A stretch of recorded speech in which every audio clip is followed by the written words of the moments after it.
In today's video, I'm going to show you how to make lemon blueberry scones. Hey guys, my name is Erin Courtney, and one of my favorite things to have for breakfast is a scone.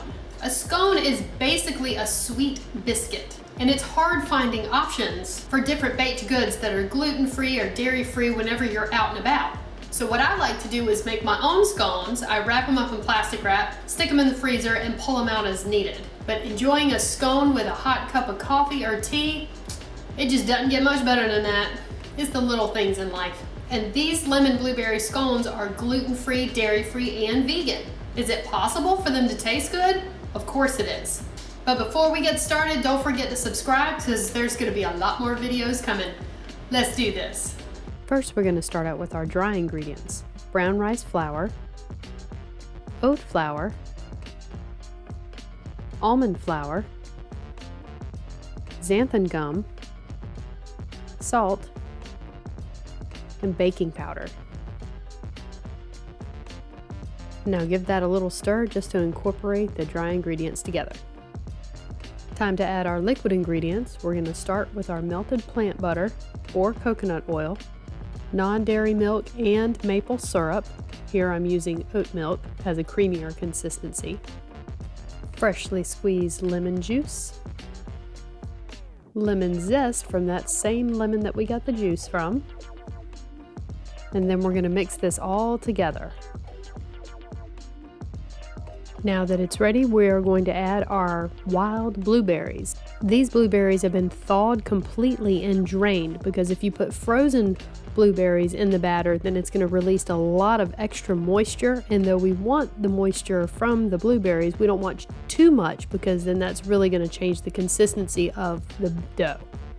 Make sure these are stirred in evenly before we put them on our baking sheet.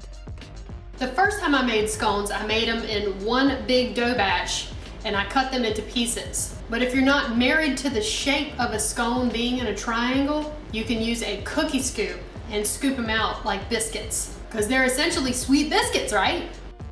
My favorite thing to use for baking is a silicone-lined baking sheet. So we're going to scoop the dough. I'm using a yellow scoop, as you can see, to scoop the scones out onto the baking sheet. Since these scones really don't spread, what I'm going to do now is gently push down on them, and this is strictly just for the shape. For no other reason, just for the shape. I like a little bit flatter, not too flat, but not to be super puffed up.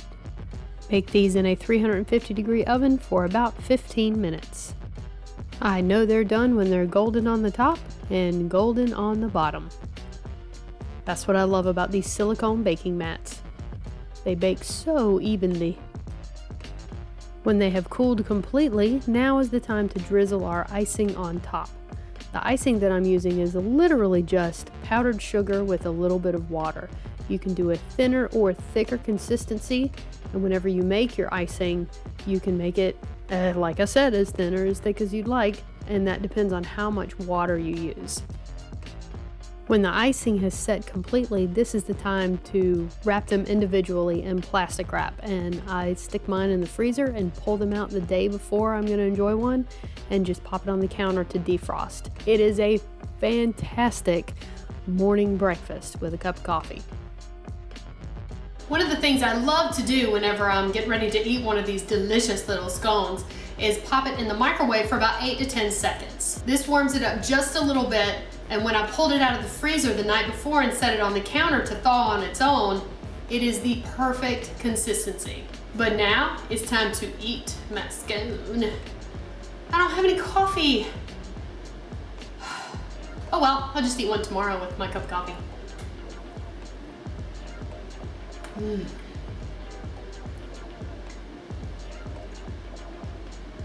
No need to dream, because this is what dreams are made of, especially when you wake up in the morning and have this.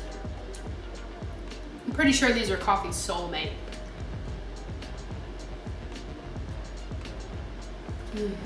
Come here, my sweet little biscuit.